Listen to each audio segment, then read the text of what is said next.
Hello friends, welcome to royal study. दोस्तों, आज के इस वीडियो में एमपीपीएससी प्री 2022 की स्पेशल एग्जाम आज हुई है 21 मई 2023 को। इसकी पूरी हम एनालिसिस आपके लिए लेकर आए हैं। पूरा पेपर हमें मिल चुका है और आपको पहले ही बता दें, ये सेट ए है आपका। सेट ए हम सोल्व करवाएंगे आपको। आपका जो भी सेट हो आप उसके अकॉर्डिंग अपने राइट आंसर उस आंसर शीट में लिख सकते हैं। क्लियर है। और पूरे जो 100 क्वेश्चन है उन सभी का आंसर आपको बेसिकली यहाँ पर बताने वाले हैं। सो इस वीडियो को पूरा देखिए लास्ट तक, काफी हेल्पफुल आपके लिए रहेगा। इस वीडियो को ज्यादा शेयर करें ताकि हमें भी सपोर्ट मिले और आपको भी ज्यादा सपोर्ट मिल पाए। फाइनली स्टार्ट करते हैं गाइस। इस वीडियो को लाइक शेयर सब्सक्राइब करना ना भूले और अपने दोस्तों के साथ भी शेयर कर दीजिएगा। हमारा पहला क्वेश्चन है, एटलस और अक्ष के मध्य पाए जाने वाले जोड़ जिनको पिवोट बोला जाता है, इनको क्या कहते हैं? तो बेसिकली ये जोड़ पिवोट इनको बोला जाता है। और इनको एक और नाम पूछा है आपसे कि इनको क्या कहते हैं। एटलस और अक्ष दोनों के मध्य में पाए जाते हैं, इनको जाना जाता है सिनोवियल जोड़ के नाम से इनको जाना जाता है। हमारा डी ऑप्शन यहाँ से बिल्कुल सही जवाब रहेगा। अगला क्वेश्चन है गाइस, अनुवांशिक रूप से परिवर्तित बीटी बेगन है ना, बीटी बेगन को निम्नलिखित में से किसके लिए विकसित किया गया? तो बीटी बेगन को विकसित किया गया कीट प्रतिरोध के लिए। कीट प्रतिरोध के लिए बीटी बेगन को जो है विकसित किया गया है। नेक्स्ट क्वेश्चन है हमारा, मनुष्यों में निम्नांकित में से कौन सा विटामिन खून का थक्का जमने में सहायक होता है? तो खून का थक्का जो जमने में सहायक विटामिन होता है ये आप सभी को बताइए, विटामिन के होता है। तो यहां से हमारा ऑप्शन नंबर सी इस क्वेश्चन का बिल्कुल सही जवाब रहेगा। और इस पीडीएफ को भी हम कहां पर डालेंगे? देखिए, ये जो पीडीएफ है आपकी, ये आपको एप्लीकेशन पर मिल जाएगी, एप्लीकेशन पर। और टेलीग्राम को अगर आपने ज्वाइन नहीं कर रखा है तो टेलीग्राम को भी ज्वाइन कर लीजिएगा। डिस्क्रिप्शन में आपको लिंक दे रखी है, तो वहां से एप्लीकेशन टेलीग्राम को दोनों को ज्वाइन कर सकते हैं। दोनों जगह आपको इसकी पीडीएफ डाल देंगे, तो आप जरूर से ज्वाइन हो जाएगा, एप्लीकेशन को भी डाउनलोड कर लीजिएगा। फाइनली नेक्स्ट क्वेश्चन है हमारा, देखिए IIMFM है ये आपका। तो भारतीय वन प्रबंधन संस्थान है, ये कहां पर स्थित है? गाइस, यहां पर क्वेश्चन को थोड़ा समझना है। भारतीय वन प्रबंधन संस्थान का क्षेत्रीय कार्यालय अगर आपसे पूछा जाए तो आपका आंसर भोपाल जाएगा। यहां पर आपसे पूछा है भारतीय वन प्रबंधन संस्थान कहां पर है, तो आपका देहरादून, यानी कि हमारा जो ऑप्शन नंबर सी है यहां से करेक्ट आंसर हो जाएगा। क्लियर है। अगला क्वेश्चन है, वह क्षेत्र जो पारिस्थितिकी तंत्रों के मध्य सीमा रेखा अथवा संक्रमक क्षेत्र के रूप में कार्य करता है उसको क्या बोला जाता है? तो उसको बोला जाता है यहाँ पर इकोटोन के नाम से जाना जाता है इसको। वह क्षेत्र जो पारिस्थितिकी तंत्रों के मध्य सीमा रेखा अथवा संक्रमण क्षेत्र के रूप में कार्य करता है इसको इकोटोन के नाम से जाना जाता है, यानी कि डी ऑप्शन करेक्ट आंसर यहाँ से हो जाएगा। नेक्स्ट क्वेश्चन है, देखिए यहाँ पर बी है, हम लिख भी देते हैं ताकि आपको आगे से दिक्कत ना हो। और ये पीडीएफ भी हम डाल देंगे ताकि आपको क्लियरली पता चल पाए। क्लियर है। तो यहाँ पर इकोटोन इसको बोला जाता है। नेक्स्ट क्वेश्चन है हमारा, निम्नलिखित में से हमारे देश का कौन सा क्षेत्र जैव विविधता का तप्त स्थल है? तो हमारे देश का एक क्षेत्र के बारे में पूछा गया जो कि जैव विविधता का तप्त स्थल है। तो ये जो क्षेत्र है इसका नाम आपको बताना है, ये है आपका पश्चिमी घाट, यानी कि बी ऑप्शन यहाँ से सही जवाब आपका रहेगा। नेक्स्ट क्वेश्चन है, वायु की गति का मापन किया जाता है। वायु की गति को जो मापा जाता है ये आप सभी को पता होना चाहिए, काफी इजी क्वेश्चन है। और इस बार जो पीएससी का आपका पेपर हुआ है, क्लियर है, ये काफी मतलब इतना हाई लेवल का एग्जाम नहीं हुआ है। मतलब ऐसे बोले तो हम इजी पेपर था, क्योंकि ऐसे हलवा क्वेश्चंस भी आपको इसमें देखने को मिले हैं जो बड़ी आराम से आप उनको एज ए अटेम्प्ट कर सकते हैं। तो आप देखिएगा पूरे वीडियो, आपको पता और भी चल जाएगा। वायु की गति का मापन जो किया जाता है ये किया जाता है एनीमोमीटर आपका सही जवाब रहेगा ऑप्शन नंबर डी। क्लियर है गाइस। नेक्स्ट बढ़ते हैं आगे अगले क्वेश्चन की ओर। अगला क्वेश्चन है, कौन सा प्रदूषण मनुष्यों में टटाई रोग करता है? माफ कीजिएगा, इटाई रोग करता है। तो ये जो प्रदूषण है मनुष्यों में इटाई रोग करता है, इस प्रदूषण का नाम बताना है। और इस प्रदूषण का नाम है कैडमियम प्रदूषण, यानी कि बी ऑप्शन यहां से हमारा सही जवाब रहेगा। अगला क्वेश्चन है गाइस, यहाँ पर एनालिसिस हम बेसिकली आपको करवा रहे हैं। हमें जो चीजें हमने रिसर्च की थोड़ी सी उसके अकॉर्डिंग हमें ये क्वेश्चंस के आंसर आपके लिए लेकर आ रहे हैं। इसमें हो सकता है कुछ क्वेश्चंस, एक आध दो क्वेश्चंस के ऑप्शंस जिनमें डाउट होगा वो हम पहले ही आपको बता देंगे कि इन क्वेश्चंस में हमें कंफ्यूजन है, आप अपने अकॉर्डिंग भी देख सकते हैं, तो उनके बारे में हम पहले ही आपको बता देंगे। खाद्य सुरक्षा और मानक अधिनियम 2006 के अनुसार हमारे देश में निम्नलिखित में से किस चिन्ह को सभी प्रसंस्कृत फल उत्पादों के लिए अनिवार्य किया गया है? तो ये जो किया गया है ये किया गया है FPO, आपका यहाँ से करेक्ट आंसर रहेगा। ये देखिए FPO के सभी प्रसंस्कृत फल उत्पादों के लिए अनिवार्य बेसिकली किया गया है। नेक्स्ट क्वेश्चन है, आयुष का किसका संक्षिप्त रूप है? तो यानी कि आयुष का फुल फॉर्म आपसे पूछा गया है आयुष का, तो आपका करेक्ट आंसर रहेगा आयुर्वेद, योग और प्राकृतिक चिकित्सा, यूनानी और सिद्ध और होम्योपैथी, यानी कि यहां से भी फर्स्ट ऑप्शन करेक्ट आंसर रहेगा। नेक्स्ट क्वेश्चन है, भारत में कोयले के सकल उत्पादन के संदर्भ में मध्य प्रदेश का कौन सा स्थान है? तो भारत के कोयले के सकल उत्पादन के संबंध में मध्य प्रदेश का जो स्थान है ये आपको पता होना चाहिए। ये मध्य प्रदेश का इसमें स्थान आता है तीसरा, यानी कि हमारा बी ऑप्शन करेक्ट आंसर यहां से भी रहेगा। निम्नलिखित में से कौन सा जिला कपास और केले के उत्पादन के लिए प्रसिद्ध है? कपास और केले के उत्पादन के लिए जो जिला प्रसिद्ध है इसका नाम है बुरहानपुर, आप सभी को पता ही होना चाहिए। केले उत्पादन और कपास उत्पादन के लिए बेसिकली ये जाना जाता है। क्लियर है। तो डी ऑप्शन हमारा करेक्ट आंसर यहाँ से रहेगा। अगला क्वेश्चन है, मध्य प्रदेश सरकार की लाडली बहना योजना के अंतर्गत योग्य महिलाओं को कितनी राशि दी जाएगी? तो ये जो राशि दी जाएगी ये रहेगी आपकी 1000 रुपए प्रति माह, यानी कि हमारा फर्स्ट ऑप्शन करेक्ट आंसर रहेगा। अगर आपसे पूछी जाती है कि सालाना कितनी राशि दी जाएगी तो आपका 12,000 रुपए रहेगा, क्योंकि 1000 रुपए प्रति माह के हिसाब से 12 महीने के 12,000 रुपए आपके रहते। तो यहाँ से हमसे सिर्फ इतना पूछा है और ऑप्शंस भी उसके अकॉर्डिंग ही हमें मिले हैं प्रति माह। अगर यहाँ से सालाना होता प्रति साल तो आपका 12,000 करेक्ट आंसर रहता। निम्नलिखित में से किस जनजाति को आदर के साथ खुटिया पटेल के रूप में संबोधित किया जाता है? खुटिया पटेल के रूप में जो संबोधित की जाने वाली जनजाति है इसका नाम है सहरिया, यानी कि फर्स्ट ऑप्शन यहां से भी सही जवाब आपका रहेगा। क्लियर है? आगे बढ़ते हैं अगले क्वेश्चन की ओर। भारत की जनगणना 2011 के अनुसार मध्य प्रदेश का न्यूनतम जनसंख्या घनत्व वाला जिला कौन सा है?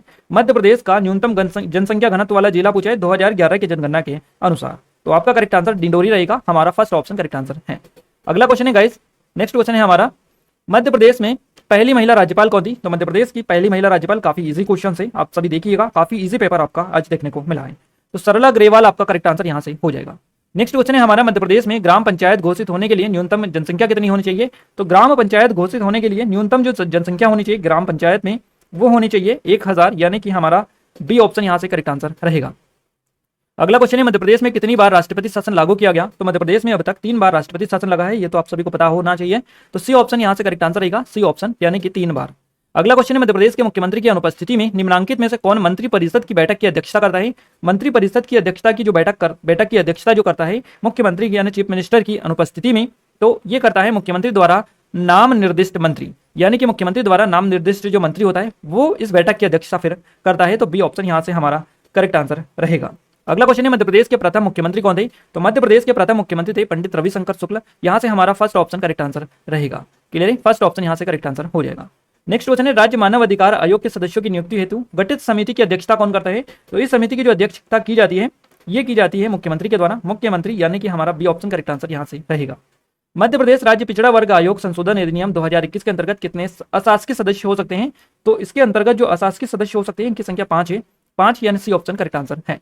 नेक्स्ट क्वेश्चन है, राष्ट्रीय मानव अधिकार आयोग के संदर्भ में कथनों का विश्लेषण कीजिएगा और निम्नलिखित में से उत्तर दीजिएगा। तो मानव अधिकार आयोग मानव अधिकार के क्षेत्र में कार्यरत संस्थाओं को प्रोत्साहित करता है। आयोग का काम मानव अधिकार क्षेत्र में अनुसंधान करना भी है। क्लियर है? अब यहाँ पर कुछ इस तरह से आपको मिले हैं, अब आपको यहाँ पर थोड़े से जो ऑप्शंस मिले हैं उसके अकॉर्डिंग इनको सोल्व करना है पेपर को और इस क्वेश्चन को अटेम्प्ट करना है। यहाँ से हमारा जो करेक्ट आंसर जाएगा ये किसके फेवर में जाएगा? यहाँ से हमारा राइट आंसर जाएगा ऑप्शन नंबर डी, यानी कि दोनों कथन 1 और 2 दोनों सत्य है, यानी कि हमारा ये भी सही है और ये भी सही है। तो इस क्वेश्चन का जो सही जवाब जाएगा हमारा ऑप्शन नंबर डी के साथ में जाएगा। नेक्स्ट क्वेश्चन की ओर आगे बढ़ते हैं। नेक्स्ट क्वेश्चन है गाइस हमारा, देखिए अगला क्वेश्चन है, संघ तथा राज्यों के लिए लोक सेवा आयोग का प्रावधान संविधान के किस अनुच्छेद में है? तो ये संविधान का जो अनुच्छेद है ये है आपका अनुच्छेद 315, यानी कि हमारा बी ऑप्शन यहाँ से सही जवाब रहेगा। नेक्स्ट क्वेश्चन है, भारत के नियंत्रक और महालेखा परीक्षक के वेतन एवं सेवा शर्तें कहां पर निर्दिष्ट हैं? तो ये जो निर्दिष्ट हैं आप सभी को इसका राइट आंसर बता दें, इसका जो राइट आंसर जाएगा ये ऑप्शन नंबर बी के साथ में जाएगा, द्वितीय अनुसूची और भारत का संविधान आपका करेक्ट आंसर रहेगा। द्वितीय अनुसूची भारत के संविधान में ये निर्दिष्ट है, भारत के नियंत्रक और महालेखा परीक्षक के वेतन और सेवा शर्तें। अगला क्वेश्चन है हमारा, मध्य प्रदेश राज्य निर्वाचन आयोग कब अस्तित्व में आया? तो मध्य प्रदेश राज्य निर्वाचन आयोग जो अस्तित्व में आया ये आया आपका 1 फरवरी 1994 को, बी ऑप्शन करेक्ट आंसर रहेगा। नेक्स्ट क्वेश्चन है, नीति आयोग के उपाध्यक्ष की नियुक्ति कौन करता है? नीति आयोग के उपाध्यक्ष की नियुक्ति की जाती है किसके द्वारा? तो यहाँ से हमारा करेक्ट आंसर जाएगा भारत के प्रधानमंत्री के द्वारा, यानी कि भारत के जो प्राइम मिनिस्टर होते हैं उनके द्वारा इनकी नियुक्ति की जाती है। हमारा बी ऑप्शन करेक्ट आंसर रहेगा। सतर्कता के क्षेत्र में केंद्रीय एजेंसीज को सलाह और मार्गदर्शन देने हेतु केंद्रीय सतर्कता आयोग की स्थापना किसकी अध्यक्षता वाली समिति की सिफारिश पर आधारित है? तो ये जो समिति है बेसिकली किसकी सिफारिश पर आधारित है? आपका जो करेक्ट आंसर जाएगा ये जाएगा के संथानम समिति की सिफारिश पर बेसिकली, तो यहाँ से हमारा ऑप्शन बी करेक्ट आंसर रहेगा। अगला क्वेश्चन है, निम्नलिखित में से कौन राज्य का मुख्य सूचना आयुक्त या राज्य सूचना आयुक्त नहीं हो सकता? इसमें से कौन नहीं हो सकते हैं? क्लियर है? तो इनमें से आपके जो राज्य के क्षेत्र के यानी राज्य क्षेत्र के विधानमंडल का जो सदस्य होता है ये राज्य मुख्य सूचना आयुक्त और राज्य सूचना आयुक्त नहीं हो सकते हैं, तो डी ऑप्शन करेक्ट आंसर यहाँ से रहेगा। अगला क्वेश्चन है, भारतीय संविधान के अनुच्छेद किस अनुच्छेद के अंतर्गत राष्ट्रीय अनुसूचित जाति आयोग का गठन किया गया? राष्ट्रीय अनुसूचित जाति आयोग का जो गठन किया गया है ये किया गया है आपका अनुच्छेद 338 के तहत भारतीय संविधान के, तो यहाँ से हमारा बी ऑप्शन करेक्ट आंसर रहेगा। नेक्स्ट क्वेश्चन है हमारा गाइस, खाद्य और कृषि संगठन जिसको FAO बोला जाता है इसका मुख्यालय निम्नलिखित में से किस शहर में अवस्थित है? तो आपको बताना है खाद्य और कृषि संगठन का मुख्यालय कहां पर स्थित है। इसका जो मुख्यालय है ये आपका रोम में स्थित है, रोम आपका करेक्ट आंसर रहेगा option number D. Next question है, 2017 से आरंभ सौभाग्य योजना निम्नलिखित में से किस मंत्रालय से संबंध रखती है? तो सौभाग्य योजना का जो संबंध है ये किस मंत्रालय से है? विद्युत मंत्रालय से आपका इसका संबंध है, बी ऑप्शन करेक्ट आंसर रहेगा। वर्तमान में अप्रैल 2023 में भारतीय थल सेना अध्यक्ष कौन है? ये वर्तमान में आपसे पूछा गया है। अगर आपने हमारा नया चैनल एग्जाम टाउन अगर देखा है तो वहां पर हमने नई जो जितने भी चीजें हैं, नई अपॉइंटमेंट, नई नियुक्तियां, सारी चीजें कवर करवाई है। अगर आपने नहीं देखा है तो देख लीजिएगा, क्योंकि वहां से सीधे सीधे क्वेश्चंस पूछे गए हैं। वर्तमान 2023 आपसे पूछा है, अप्रैल की डेट है ये आपकी, और आज मई में पेपर है आपका, तो अप्रैल तक का करंट पूछा गया है। भारतीय थल सेना के जो अध्यक्ष है आपके मनोज पांडे हैं, यानी कि हमारा फर्स्ट ऑप्शन करेक्ट आंसर रहेगा। क्लियर है?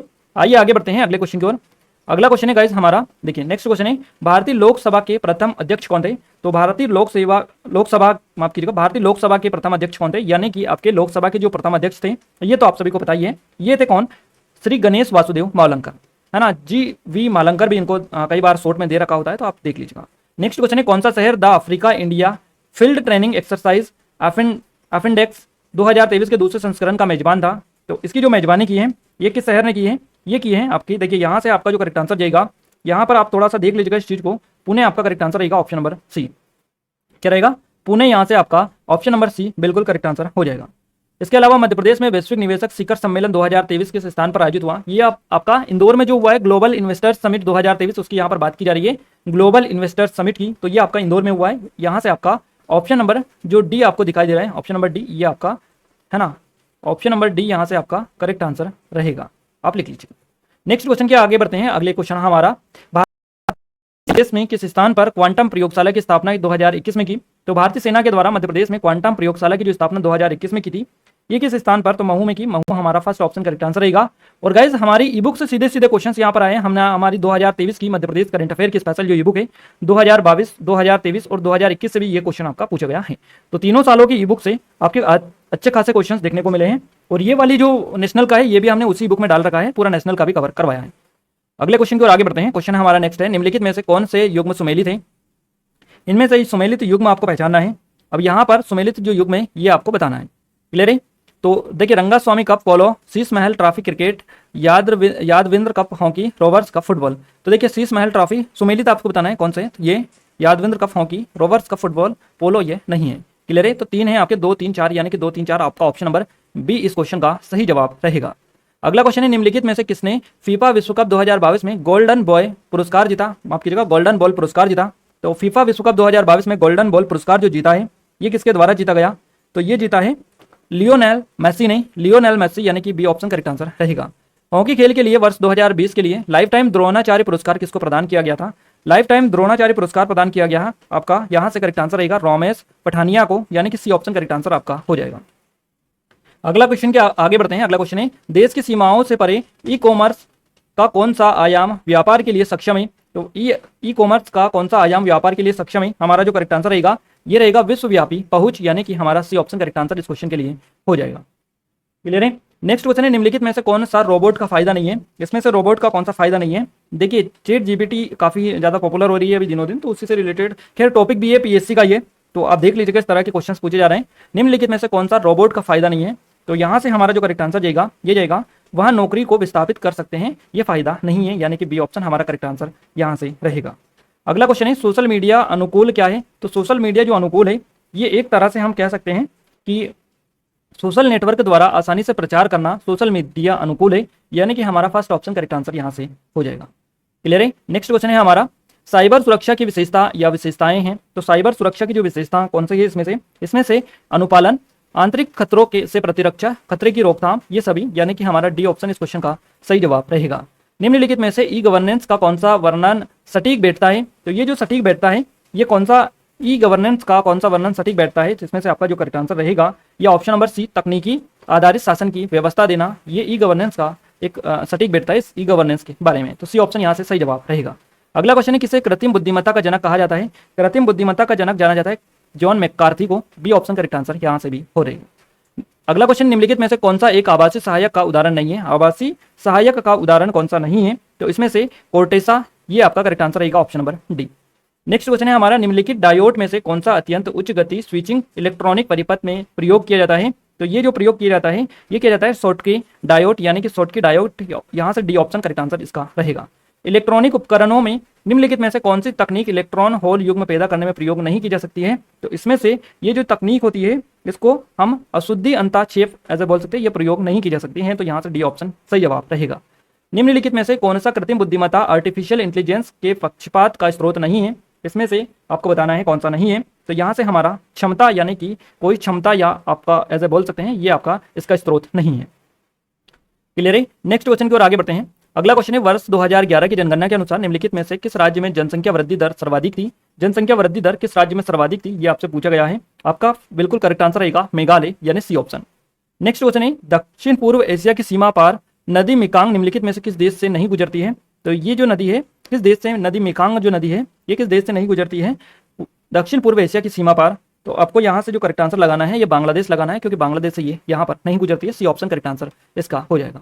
वर्ष 2011 की जनगणना के अनुसार निम्नलिखित में से किस राज्य में महिला साक्षरता दर सर्वाधिक थी?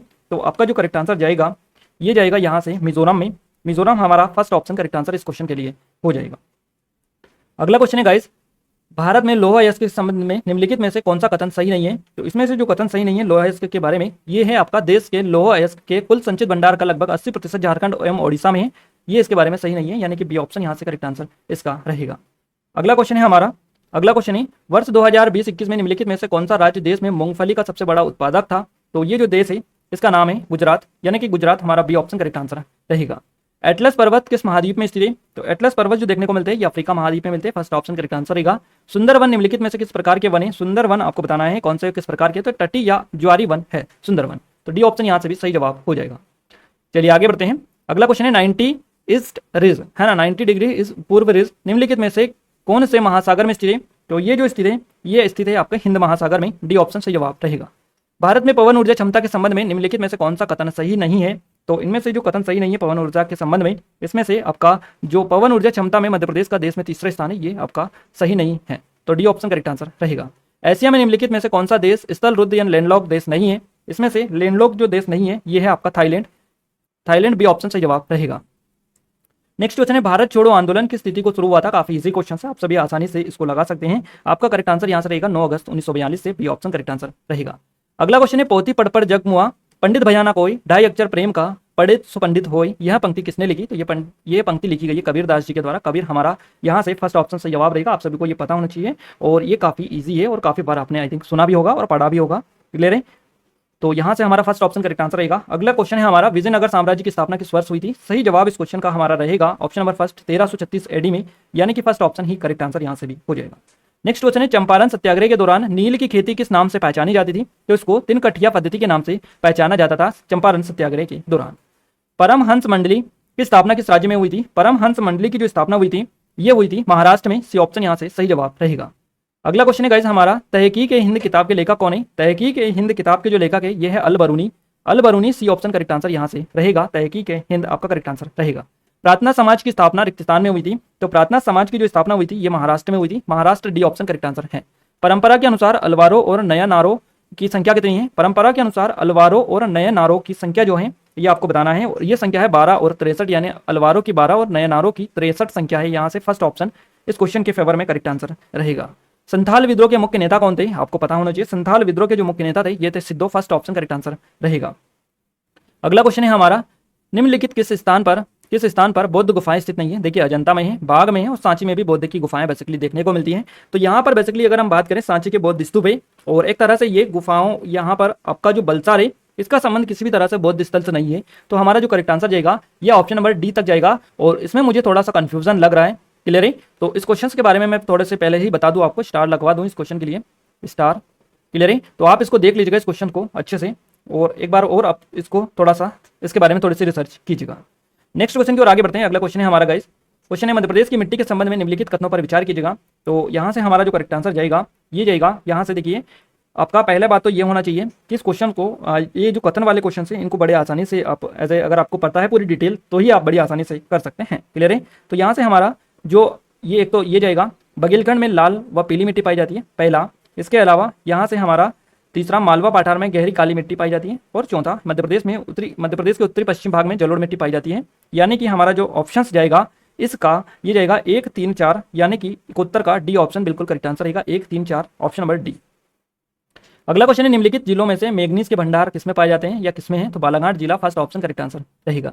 निम्नलिखित में से कौन सा कथन मध्य प्रदेश की जलवायु के संबंध में सही नहीं है? इनमें से जो कथन सही नहीं है मध्य प्रदेश की जलवायु के बारे में यह है ग्रीष्म ऋतु में मुरैना व दतिया जिलों में तापमान कम रहता है। ये आपका कथन सही नहीं है। सी ऑप्शन करेक्ट आंसर रहेगा। नेक्स्ट क्वेश्चन है बीना नदी निम्नलिखित नदियों में से किसकी सहायक नदी है? तो बेतवा नदी की है। फर्स्ट ऑप्शन इस क्वेश्चन का सही जवाब हमारा हो जाएगा। अगला क्वेश्चन है अखरानी और मथवार पहाड़ियां निम्नलिखित में से किस नदी के ने गहरी कंदराई बनाई है? तो ये जो बनाई है नर्मदा नदी ने, Narmada, D option correct answer है। निम्नलिखित में से कौन सा जिला वर्षा ऋतु में अधिक वर्षा प्राप्त करता है? तो वर्षा ऋतु में अधिक वर्षा जो प्राप्त करता है मध्य प्रदेश के बेसिकली जिले हैं, और मध्य प्रदेश में सबसे अधिक वर्षा कहाँ पर होती है? पंचमढ़ी में, आप सभी को पता ही होती है। उसके आसपास वाला एरिया आपको यहाँ पर आपको देखना है। उसके अलावा कुछ ऑप्शंस अगर उस तरह से होते तो उस तरह से आप कर सकते थे, बाकी जो ऑप्शंस आपको मिले उस हिसाब से भी आपको पता होना चाहिए कहाँ की कितनी वार्षिक वर्षा है। क्लियर है? तो इस तरह से वर्षा ऋतु की बेसिकली पूछी गई है, ना कि साल भर की वार्षिक वर्षा की। तो वर्षा ऋतु में अधिक वर्षा जो होती है ये बेसिकली मंडला में होती है। सी ऑप्शन करेक्ट आंसर यहाँ से हो जाएगा। क्लियर है? यहाँ से सी ऑप्शन रहेगा। भौगोलिक क्षेत्रफल के प्रतिशत के रूप में निम्नलिखित में से किस जिले का वन क्षेत्र सर्वाधिक है? वन क्षेत्र की यहाँ पर बात की जा रही है और वन क्षेत्र है श्योपुर का सर्वाधिक, है ना। निम्नलिखित जो जिले आपको दे रखे उसके अकॉर्डिंग श्योपुर आपका बी ऑप्शन करेक्ट आंसर रहेगा। अगला क्वेश्चन है, निम्नलिखित में से मध्य प्रदेश में सिंचाई का प्रमुख साधन कौन सा है? तो कुएं और ट्यूबवेल आपका डी ऑप्शन करेक्ट आंसर है। मध्य प्रदेश में लौह अयस्क के संबंध में निम्नलिखित में से कौन सा कथन सही नहीं है? लौह अयस्क के बारे में इसमें से जो कथन सही नहीं है यह है लौह अयस्क उत्पादन मध्य प्रदेश देश में तीसरा है, यह आपका सही नहीं है। अगला क्वेश्चन, निम्नलिखित सिंचाई परियोजना और उनके स्थानों के युग्मों में से कौन सा गलत है? गलत युग्म का आपको पहचान करना है। अब इसमें से गलत जो युग्म है देखिए, बारना रायसेन ये सही है आपका, कोलार सीहोर ये भी सही है, पुनासा खंडवा ये भी सही है, ये वाला गलत है, सुक्ता आपका बैतूल। तो आपका जो करेक्ट आंसर जाएगा ये आपका नंबर सी जाएगा, ऑप्शन नंबर सी के साथ में। क्लियर है? अगले क्वेश्चन की ओर आगे बढ़ते हैं। क्वेश्चन हमारा नेक्स्ट है, भारत के राष्ट्रपति की क्षमादान की शक्ति किस अनुच्छेद से प्राप्त होती है? तो भारत के राष्ट्रपति को क्षमादान की जो शक्ति मिलती है ये मिलती है आर्टिकल 72 से, अनुच्छेद 72 आपका फर्स्ट ऑप्शन करेक्ट आंसर है। मौलिक अधिकारों के बारे में निम्नलिखित शब्द किसने कहे? एक मौलिक अधिकार को उस क्षण की किसी भी विशेष कठिनाई के दृष्टिकोण से नहीं देखा जाना चाहिए, बल्कि एक ऐसी चीज के रूप में जिसे आप संविधान में स्थायी बनाना चाहते हैं। ये जो कथन है ये कहा है जवाहरलाल नेहरू ने, बी ऑप्शन करेक्ट आंसर इस क्वेश्चन का रहेगा। अगला क्वेश्चन है हमारा गाइस, अगला क्वेश्चन है, भारतीय संविधान का कौन सा अनुच्छेद राष्ट्रपति के महाभियोग से संबंधित प्रावधानों को प्रदत्त करता है? तो ये आर्टिकल आपका रहेगा ऑप्शन नंबर सी, यानी अनुच्छेद 61, ऑप्शन सी करेक्ट आंसर हो जाएगा। नेक्स्ट क्वेश्चन है, निम्नलिखित में से कौन सा औद्योगिक विकास और विदेशी व्यापार का लाभ है? औद्योगिक विकास और विदेशी व्यापार का जो लाभ है इनमें से यह है बढ़ी हुई प्रतिस्पर्धा। नेक्स्ट क्वेश्चन की ओर आगे बढ़ते हैं। अगला क्वेश्चन है हमारा, किस रिजर्व बैंक का राष्ट्रीयकरण किया गया था? किस वर्ष रिजर्व बैंक का राष्ट्रीयकरण किया गया था? किस वर्ष किया गया था? यानी कि किया गया था 1949 में, 1949 में रिजर्व बैंक का जो राष्ट्रीयकरण है ये किया गया था। तो फर्स्ट ऑप्शन हमारा करेक्ट आंसर है। भारतीय संविधान के किस अनुच्छेद ने के अनुसार भारत का राष्ट्रपति मुख्य न्यायाधीश की परामर्श से किसी भी उच्च न्यायालय के न्यायाधीश को एक न्यायालय से दूसरे न्यायालय में स्थानांतरित करता है? तो ये जो करते हैं अनुच्छेद 222 के तहत, है ना। तो अनुच्छेद 222 के अनुसार ये करते हैं। नेक्स्ट क्वेश्चन की ओर आगे बढ़ते हैं। अगला क्वेश्चन, नेहरू ने संविधान सभा में उद्देश्य प्रस्ताव का पारित किया था या प्रस्तुत किया था? काफी इजी क्वेश्चन है गाइस। नेहरू ने संविधान सभा में उद्देश्य प्रस्ताव जो प्रस्तुत किया था ये किया था इन्होंने 13 दिसंबर को 1946 को, डी ऑप्शन करेक्ट आंसर है। भारतीय संविधान का 51वां संशोधन प्रदाय करता है। तो 91वां माफ कीजिएगा 91 नंबर का जो संविधान संशोधन है 91वां, तो 91वां संविधान संशोधन मंत्रिपरिषद की संख्या को सीमित करना प्रदान करता है। तो फर्स्ट ऑप्शन यहाँ से हमारा करेक्ट आंसर है। किस अधिनियम ने प्रांतों में द्वैध शासन प्रणाली की स्थापना की? और द्वैध शासन प्रणाली की जो स्थापना की प्रांतों में ये की थी आपकी 1919 का भारत सरकार अधिनियम ने, बी ऑप्शन करेक्ट आंसर है। किसने कहा था कि संविधान सभा अकेले ही देश के लिए एक स्वदेशी संविधान का निर्माण कर सकती है तथा सही मायने में और पूरी तरह से लोगों की इच्छा का प्रतिनिधित्व भी कर सकती है? ये जो कहा गया था ये महात्मा गांधी ने कहा था। महात्मा गांधी हमारा यहाँ से ऑप्शन नंबर फर्स्ट इस क्वेश्चन का सही जवाब रहेगा। अगला क्वेश्चन है आपका, देखिए क्वेश्चन आपका नेक्स्ट है।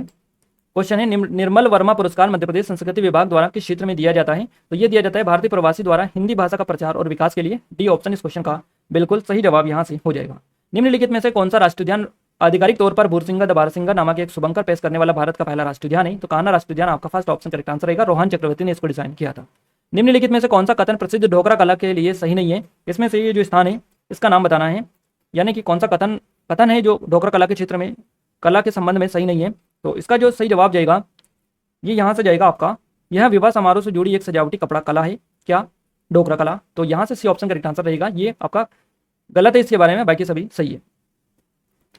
अगला क्वेश्चन है गाइस, निम्नलिखित में से किस स्तूप के तोरण द्वार पर अशोक एवं उसकी 2 रानियों के साथ बोधि वृक्ष तीर्थ यात्रा का अंकन मिलता है? तो ये जो मिलता है ये मिलता है सांची में, बी ऑप्शन करेक्ट आंसर है। प्रसिद्ध स्वतंत्रता सेनानी भागीरथ सिलावट, सादत खान और वंश गोपाल का संबंध निम्नलिखित में से किस स्थान से है? तो इन सभी का जो संबंध है, इन सभी का संबंध इंदौर से है। इंदौर हमारा बी ऑप्शन करेक्ट आंसर है। निम्नलिखित में से किस अरब लेखक ने कलचुरी शासक गांगेय और उसकी राजधानी त्रिपुरी का विवरण दिया था? अब ये जो दिया था ये दिया था अल बरूनी ने, सी ऑप्शन करेक्ट आंसर है। निम्नलिखित में से कौन सा युग्म गलत है? इसमें से गलत युग्म आपको पहचाना है और गलत युग्म है तुलसी शोध संस्थान भोपाल, ये आपके भोपाल में नहीं है। तो ये आपका डी ऑप्शन करेक्ट आंसर रहेगा, बाकी सभी सही है। अगला क्वेश्चन है हमारा, पंडित द्वारका प्रसाद मिश्र निम्नलिखित में से किस समाचार पत्र के मुख्य संपादक थे? आपका करेक्ट आंसर यहाँ से रहेगा ऑप्शन नंबर सी, लोकमत। आनंद सिंह श्याम और धनैया बाई कलाकारों का संबंध निम्नलिखित में से किस कला से है? तो इनका संबंध गौड़ चित्रकला से है। यहाँ से हमारा ऑप्शन नंबर 20 क्वेश्चन का सही जवाब रहेगा। और लास्ट क्वेश्चन है, धर्म राजेश्वर स्मारक निम्नलिखित में से किस प्राचीन नगर से संबंधित है? ये संबंध है आपका दसपुर से। दसपुर हमारा फर्स्ट ऑप्शन करेक्ट आंसर इस क्वेश्चन के लिए रहेगा। क्लियर है? तो गाइज यहाँ पर टॉप 100 जो क्वेश्चंस आपकी पेपर में आज पूछे गए थे, एमपीपीएससी फ्री एग्जाम 2022 का ही प्री है इसमें। क्लियर है? 21 मई 2023 को। तो फाइनली हमने सारे क्वेश्चंस आपको बता दिए, जिनमें कंफ्यूजन था वो भी बता दिए आपको। आई थिंक आपको ये एनालिसिस अच्छा लगा होगा, और इस एनालिसिस को ज़्यादा अपने दोस्तों के साथ शेयर करें ताकि आपको भी सपोर्ट मिले, हमें भी सपोर्ट मिले। और आपसे रिक्वेस्ट है कि अगर आपने चैनल को सब्सक्राइब नहीं किया, सब्सक्राइब करके बेल आइकन को दबा दें। और क्लियर है? सब्सक्राइब करके बेल आइकन को दबाकर ऑल पर सेलेक्ट कर ले ताकि जो भी नया वीडियो आए इस चैनल पर उसका नोटिफिकेशन आपको सबसे पहले मिल पाए। क्लियर है? तो मिलते हैं हमारे नेक्स्ट स्टडी वीडियो में, तब तक के लिए जय हिंद, वंदे मातरम।